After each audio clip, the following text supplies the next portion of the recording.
Selamat malam semua para pemirsa, para penggemar budaya Tionghoa di sini. Wah, di sini juga ada Pak Pramana nih. Pak Pramana, selamat malam Pak Pramana. Ibu Berlina, waduh, kita ketemu lagi di sini. Pak Eki, wah, banyak sekali. Ibu Emi ya, dari Jogja, ketemu lagi. Emi, Pak Gunawan, Ibu Lili, Ibu Nadia, wah, banyak juga nih barang. Waduh, ya baik, kita menyapa sebentar. Nah, malam ini kita akan bertemu kembali dengan Anda untuk mengenal kembali mengenai budaya Tionghoa yang lain nih, agak berbeda kalau malam ini. Karena malam ini kita akan membahas mengenai Tibet. Itu adalah tempat yang sangat menarik dan memiliki unsur magis ya, unsur magis. Kalau buat saya tuh merasa, wah kalau membayangkan Tibet itu, wah pasti ini pasti berhubungan dengan agama Buddhis juga. Dan itu memang kenyataannya seperti itu. Jadi Pak, nanti saya akan menjelaskan mengenai hubungan antara Tibet dengan Buddhisme itu. Nah, pada malam ini saya juga mengajak seseorang sebagai tamu, yaitu namanya Endah. Ya, Endah yang akan menjadi sumber asli dari Tiongkok untuk menemani saya untuk memberi penjelasan mengenai Tibet ini. Ya, ya, selamat malam Endah. Ya, selamat malam, Komodele, para penonton. Nama saya Enda, para Mida. Nama Tiongkok saya Yi Yanxian. Saya berasal dari Kota Beihai, Provinsi Guangxi, Tiongkok. Sekarang saya belajar bahasa Indonesia di Universitas Minzu Guangxi. Meskipun saya suku Han, saya sangat tertarik pada budaya Tibet. Jadi hari ini saya merasa sangat terhormat mendapat kesempatan untuk memperkenalkan budaya Tibet kepada Anda sekalian. Oke, yang sekarang saya kenalkan di kepada saya disebut baju dalam bahasa Tibet dan pakaian yang saya kenalkan disebut Chupa dalam bahasa Tibet. Oke, perkenalan saya sampai di sini. Terima kasih.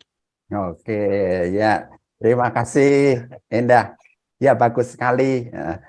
Itu bajunya bagus juga, baju Tibet ya. Ya, Endah, kalau menurut kamu ya, Tibet itu apa yang kamu bayangkan kalau kamu mendengar kata-kata Xizang itu, kamu membayangkan apa? Ini siang silai semua. Ting tahu nak Xizang. Saya akan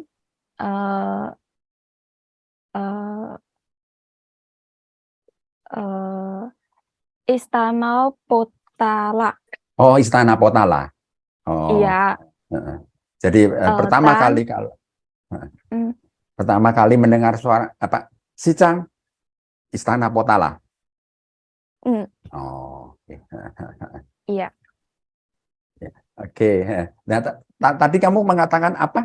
Apa kabar dalam bahasa Tibet? Dalam bahasa Tibet, apa kabar adalah Gongkamsa. Kongkangsa. Iya, Gongkamsa. Oh, gitu. Ya. Oh, Kongkangsa. Betul nggak saya ucapkannya? Betul nggak? Kongkangsa. Iya, Gongkamsa. Betul. Oke. Bagus ya. Ya, karena tidak tahu bagaimana mengucapkannya juga kan saya. Nah, baik. Baik. Para penonton, malam ini kita akan membuat pemaparan yang berbeda dua kali. Yang pertama adalah saya dulu. Saya akan menjelaskan mengenai sejarah, ya bukan sejarah, tapi geografis Tibet dan juga mengenai kira-kira budaya dengan Buddhisnya itu apa, ya. Jadi karena kenapa? Supaya penonton memiliki gambaran dasar terlebih dulu keadaannya. Jadi agama Buddha Tibet itu adalah bagian yang tidak bisa dipisahkan dari sistem budaya Tibet. Kalau kita bicara soal Tibet, terus terang kalau saya berbeda dengan kamu, kalau kamu mendengar Tibet, kamu memikirkan Istana Potala, ya. Nah, kalau saya Tibet, saya akan Buddhis. Itu yang terlintas pertama di saya adalah Buddhis. Buddha. Nah, Buddha dulu gitu. Nah, itu ya. Oke, baik. Nah, sekarang saya akan jelaskan dulu kepada pemirsa mengenai wilayah Tibet ya. Oke, saya duluan. Oke, terima kasih Bapak.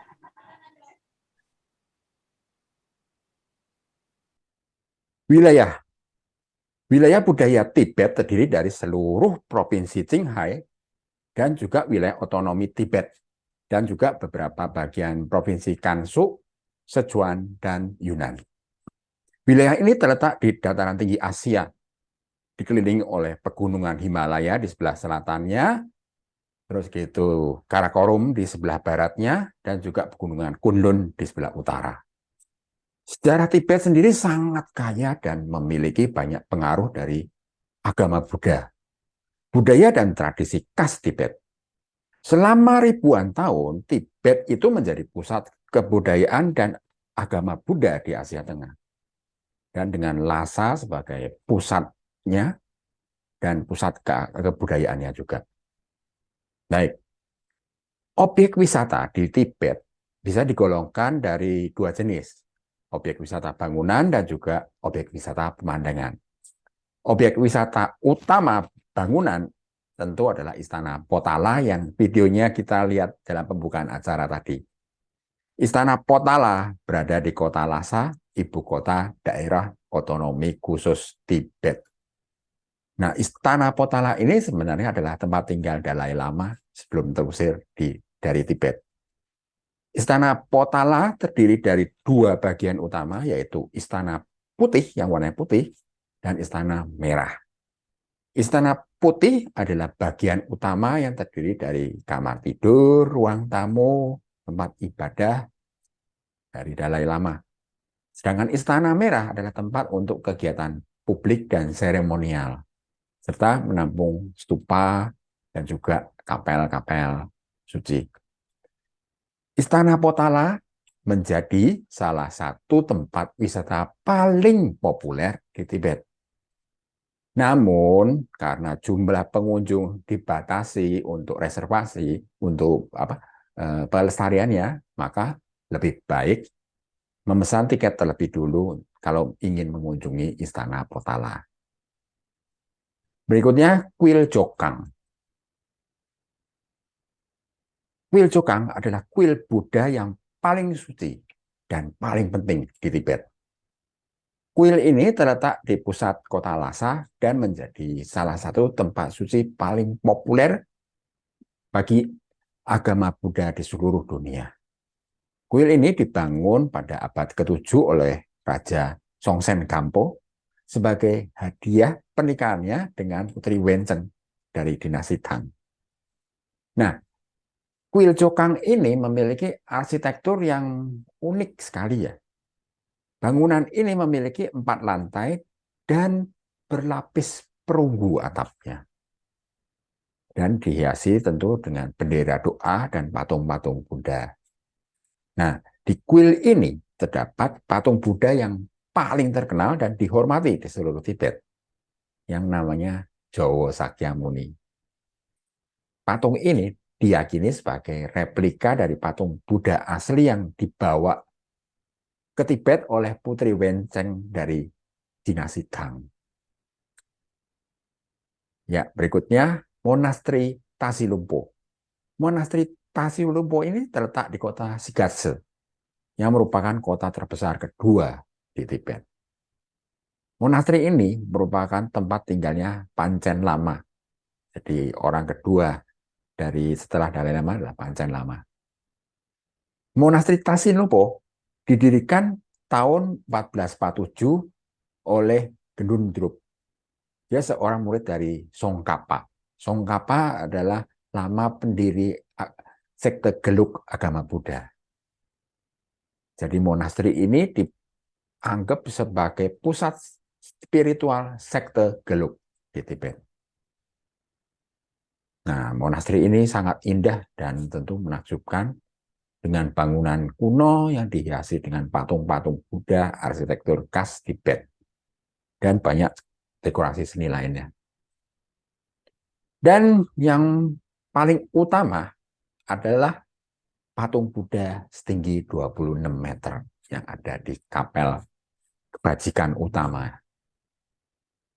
Baik. Nah, selain dari bangunan-bangunan, objek wisata bangunan, Tibet jelas memiliki pemandangan spektakuler, yaitu Gunung Everest atau Himalaya. Ya, Taman Nasional Gunung Everest terletak sekitar 500 km barat daya dari kota Lhasa. Nah, jarak tempuh dari Lhasa ke Taman Nasional Gunung Everest itu sekitar 10 sampai 12 jam dengan menggunakan bus, ya, mobil ya. Jadi tergantung dari kondisi cuacanya juga, karena itu daerah yang sering berubah cuacanya. Atau juga pengunjung bisa menggunakan helikopter atau pesawat terbang sampai ke pangkalan udara Tingri yang jaraknya sekitar 70 km dari Taman Nasional Gunung Everest. Nah, berikutnya objek wisata pemandangan lainnya adalah Danau Namso. Ini adalah sebuah danau yang terletak di dataran tinggi Tibet sekitar 240 km dari kota Lhasa. Danau ini adalah danau air tawar terbesar di Tibet dan juga salah satu danau tertinggi di dunia dengan ketinggiannya 4.700 meter di atas permukaan laut. Danau Namso dikelilingi oleh pegunungan tinggi, tapi juga terdapat pulau-pulau kecil di dalamnya. Jadi airnya jernih dan kehijauan biru dan mempesona sehingga Danau Namso menjadi tempat yang populer dikunjungi oleh para turis. Namun pengunjung harus memperhatikan cuaca di Danau Namso. Karena suhu di daerah ini bisa berubah-ubah, sangat dingin bahkan pada musim panas. Namun pemandangan alam yang indah dan keunikan budaya Tibet di sekitarnya membuat Danau Namso menjadi salah satu tempat yang wajib dikunjungi saat liburan ke Tibet. Nah, demikianlah saya hanya membahas 5 tempat utama yang dapat dikunjungi di Tibet. Tentu banyak lagi tempat-tempat lain yang bisa dikunjungi. Nah, itu tergantung waktu yang dapat dipergunakannya berapa lama. Nah, berikutnya saya akan menjelaskan mengenai Buddhisme di Tibet. Karena bagaimanapun juga budaya Tibet tidak terpisahkan oleh Buddhisme. Ya, ini agama Buddha di Tibet ini berasal dari agama Buddha Mahayana yang berkembang di India, kemudian dibawa ke Tibet pada abad ke-7 oleh Raja Songtsen. Ini patung Raja Songtsennya, Songtsen Gampo. Jadi agama Buddha ini kemudian menjadi agama resmi di Tibet dan memberikan pengaruh besar pada budaya dan kehidupan masyarakat Tibet. Nah, ini ada patung yang tengah patungnya ini si Raja Songtsen, juga yang sebelah kiri adalah permaisurinya, kiri kanan itu permaisurinya. Salah satu permaisurinya itu adalah dari dinasti Tang. Jadi keturunan Han, keturunan Tionghoa itu. Nah, itulah makanya agama Tibet ini memiliki ciri khas yang unik. Jadi cuma ada ya agama Buddha khas Tibet gitu yang ada itu. Nah, kita lihat ya, ada 4 aliran ya di Buddha di Tibet sendiri. Alirannya Nyingma, Geluk, terus gitu Kagyu, Sakya. Nah, itu Nyingma sama Geluk itu yang paling terbesar. Nah, Nyingma sendiri itu dia tradisinya lebih kuno ya. Nah, jadi lebih kuno. Sedangkan yang Geluk itu muncul pada abad ke-15 dan dia lebih prakteknya lebih akademis lah ya, akademis gitu. Ini salah satunya adalah si Dalai Lama itu ya. Itu. Nah, berikutnya yang saya ingin jelaskan adalah mengenai reinkarnasi. Konsep reinkarnasi atau kelahiran kembali ini sangat penting dalam agama Buddha. Tetapi di Tibet lebih lagi karena para pemimpin spiritual seperti Dalai Lama, Panchen Lama, itu dianggap sebagai reinkarnasi dari para pemimpin agama sebelumnya. Jadi dia reinkarnasi menjadi pimpinan agama lagi. Itu yang menjadi ciri khas di agama Tibet, budaya Tibet. Mandala. Mandala di sini adalah gambar simbolis yang melambangkan alam semesta dan digunakan buat apa nih gambarnya alam semesta?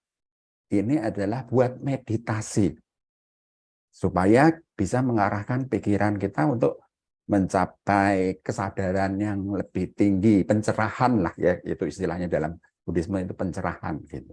Seperti itu. Mantra.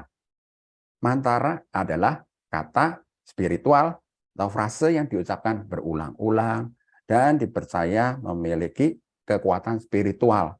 Ya, jadi punya kekuatan dengan mengucapkan kayak itu mantra berarti bisa dikatakan doa lah ya, doa. Itu jadi sering digunakan untuk meditasi. Dan juga pada waktu ibadah itu diucapkan mantra-mantra. Berikutnya ada yang dinamakan Thangka. Thangka adalah gambar khas Tibet yang dibuat dari kain atau di kertas dan itu menampilkan gambar Buddha atau Bodhisattva atau tokoh-tokoh lain dalam agama Buddha ya. Nah, Thangka ini sering digunakan untuk meditasi juga ritual keagamaan. Itu saya juga pernah melihat mereka membuat Thangka itu sampai besar sekali ya, sampai menutupi seluruh bangunan dia punya kelenteng ya pura ya, kelenteng seperti itu di sana itu besar sekali. Ini kebudayaan dari Tibet, Thangka. Roda mani. Roda doa atau disebut mani dalam objek penting dalam tradisi agama Tibet.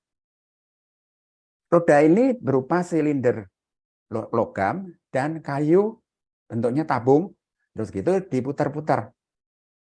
Di sekelilingnya itu adalah gulungan kertas yang ya diukir juga bisa ya. Itu isinya apa? Itu tulisannya doa. Jadi isinya doa mantra-mantra.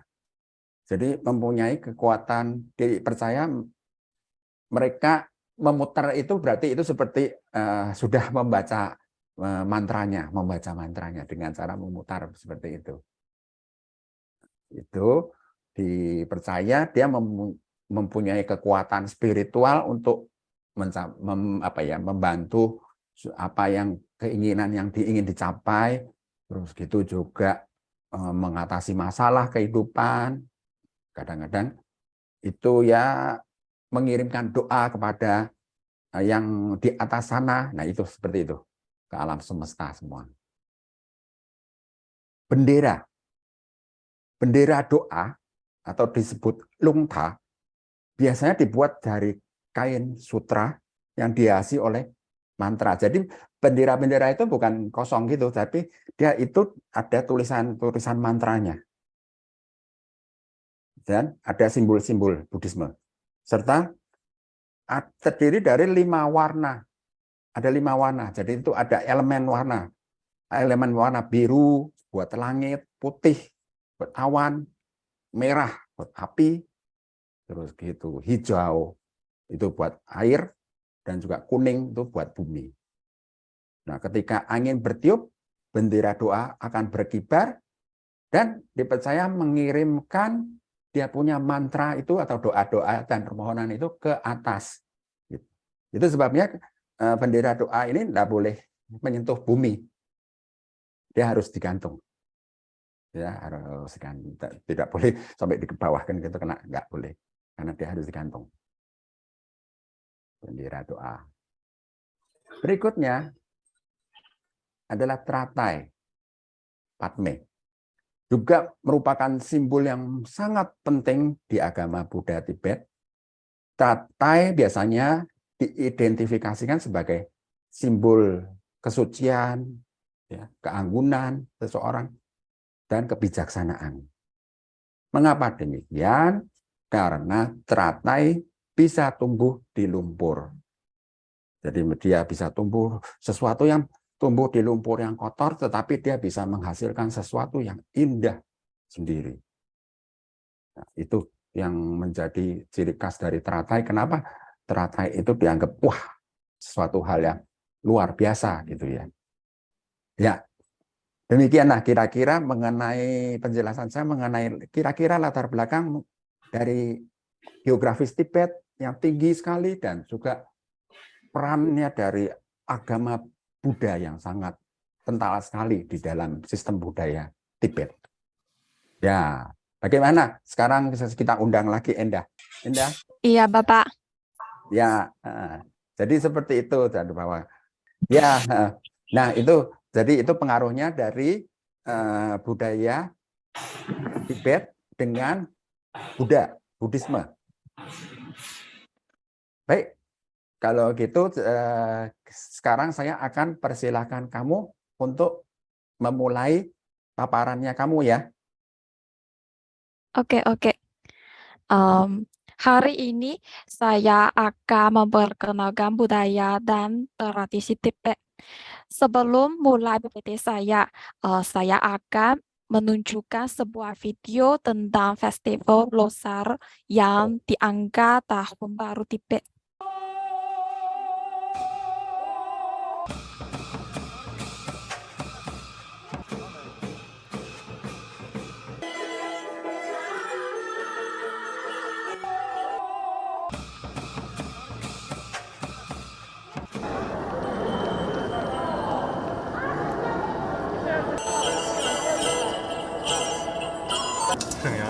沈阳好像是东北味最重的。放哪儿？这样不行吗？你唱的真好，么么哒，一圈嘛，弹就行了，用么么哒，一圈嘛。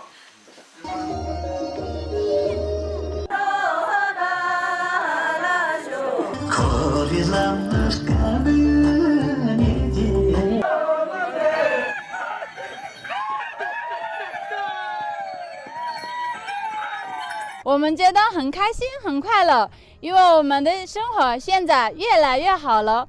我们今天想用我们的舞蹈和用我们的歌声来表达对祖国的感恩之情。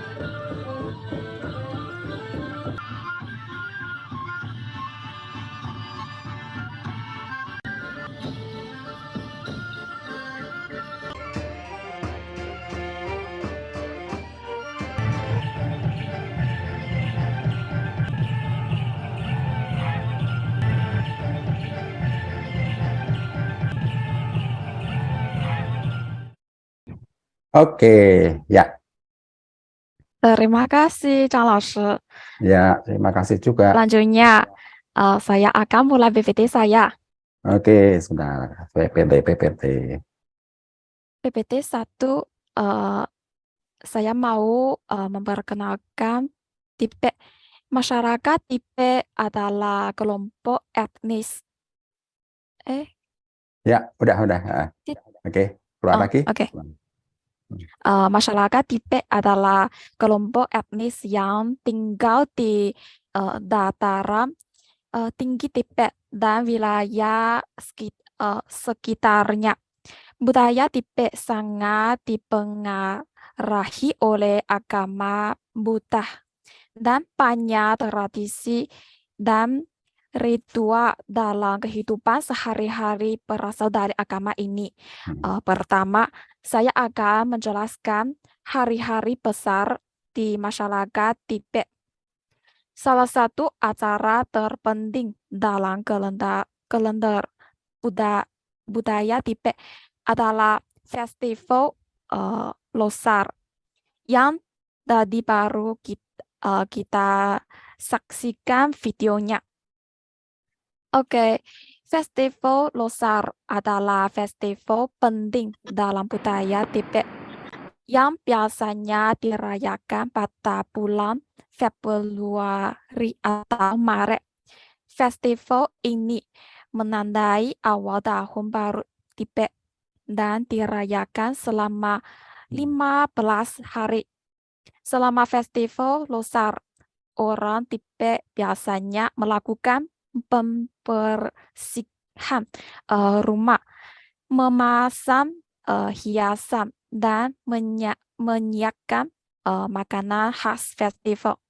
Acara-acara yang dilakukan selama Festival Losar meliputi upacara keagamaan, tarian tradisional, dan pesta keluarga. Sagan Tawa. Saga Tawa adalah acara penting dalam budaya Tibet yang dirayakan pada bulan keempat kalender Tibet. Acara ini menandai ulang tahun kelahiran, pencerahan, dan kemangkatan Buddha. Selama Saga Tawa, orang Tibet melakukan upacara keagamaan, mempersembahkan doa dan puja di kue-kue, dan melakukan aktivitas kebaikan seperti memberikan makanan dan sumbangan kepada orang yang membutuhkan. Kandeng Ngansu adalah festival keagamaan yang dirayakan untuk menghormati jejak langkah kaki pertama dari pendiri aliran Gelugpa, Jeksonghapan. Festival ini biasanya dirayakan di kota Lhasa dan dilakukan selama 2 minggu. Sotong adalah festival tradisional Tibet yang dirayakan pada bulan ke-6 kalender Tibet. Festival ini biasanya diadakan di Lhasa dan menampilkan pertunjukan opera Tibet dan parade kostum tradisional. Festival Mandi. Festival Mandi adalah festival keagamaan di Tibet yang dirayakan pada bulan ke-7 kalender Tibet. Selama festival ini, orang Tibet mengunjungi tempat-tempat suci seperti kue-kue dan sumber air panas untuk mandi dan membersihkan diri. Festival mandi dipercaya memiliki kekuatan membersihkan dosa dan karma buruk. Berikutnya, saya akan menjelaskan tentang kostum tradisional Tibet. Sebelumnya, saya akan memutarkan video tentang kostum Tibet masa kini.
최렁최렁 가위 람나송 오다니송 최렁최렁 가위 냠더송 가가 Hey Gaga, दिल से दो मेवा मारी से लीज कृपा समदरा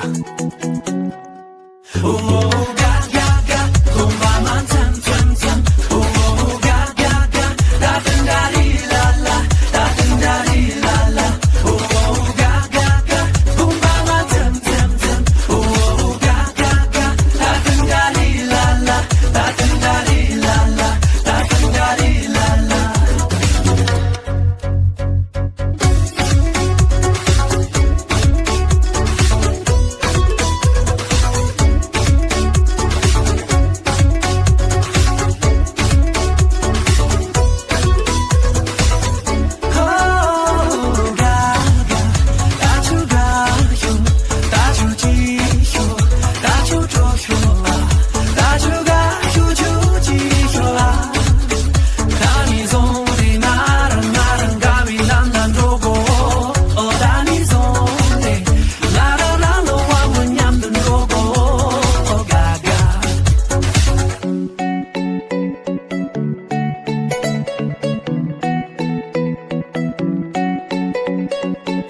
Hey Gaga, 눈이 이제 옹사지 파이에는 로슬람 카드 카카이 갈색 투야다 투야다 마소는 펜조는 모는 히자로야 가가 가득 나이 졸라 잡아 대삼 내라 또 바디 통조소나 으나면 주라고 다 해와다 나라나 지탈라네 너다 되나 주라다 냠다 지동용 버들이나 가와리 조아리 선다리 먹결이 손가리 남결이 주말이 유지디 셈나냐고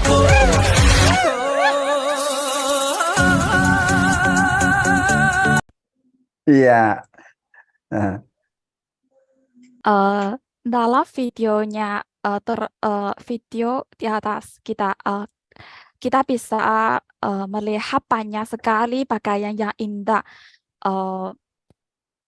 Pakaian ini disebut chupa.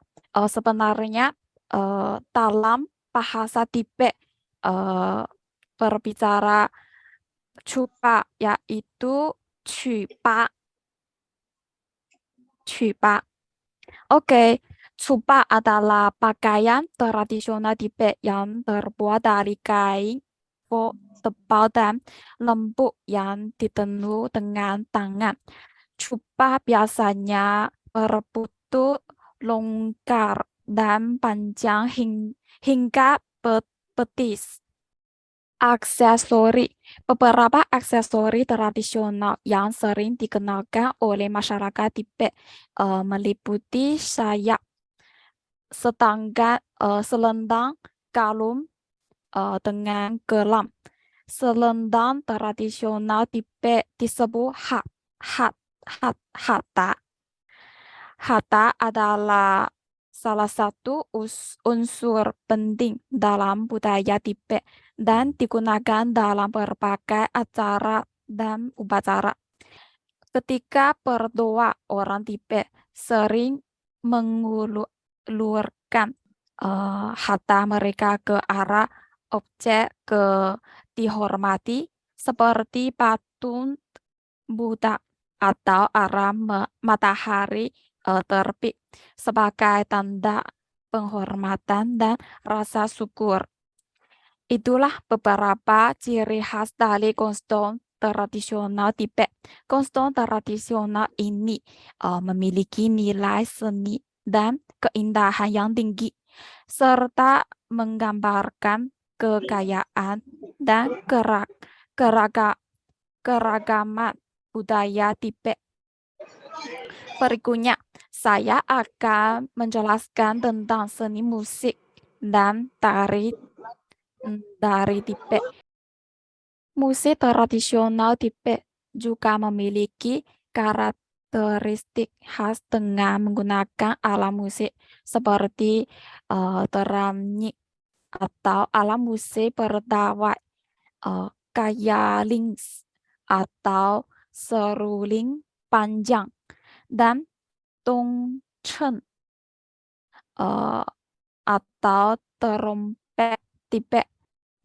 Guozhuang, tarian tipe paling umum adalah tarian guozhuang, yang biasanya dipertunjukkan pada festival Losar. Tarian ini melibatkan gerakan kaki yang cepat dan penuh semangat. Selain guozhuang, juga ada chang. Salah satu tarian tradisional Tibet yang terkenal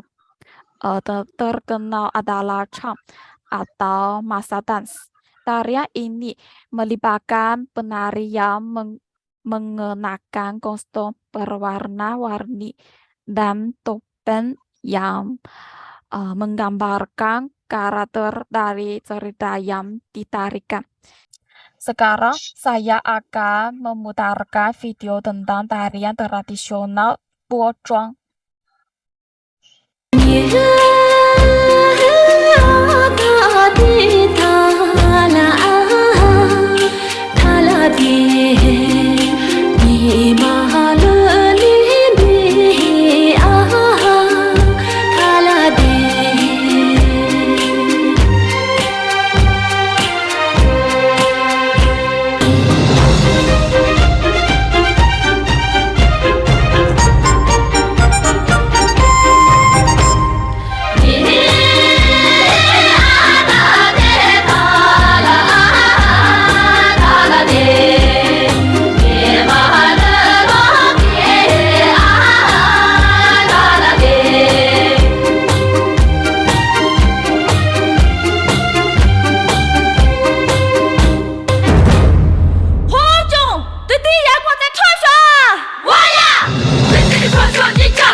，OK， bahasa Tibet atau yang juga dikenal sebagai bahasa bot atau bahasa Tibetik adalah sebuah rumpun bahasa yang dipertuturkan di wilayah Tibet dan sekitarnya.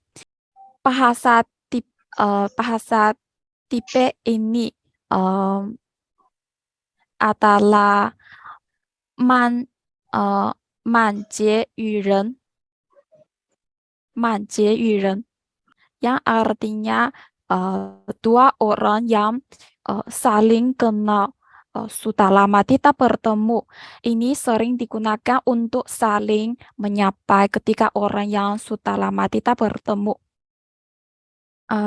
Oke, perkenalkan saya sampai di sini. Pojice, terima kasih.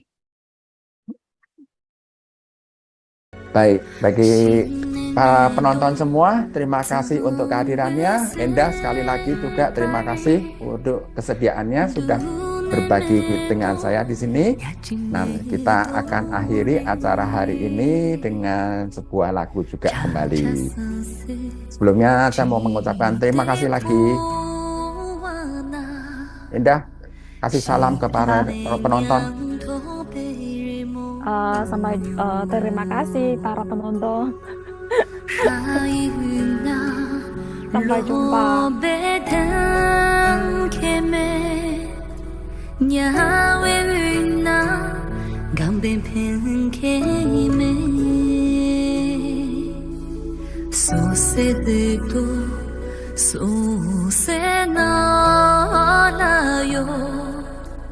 문제 멜로디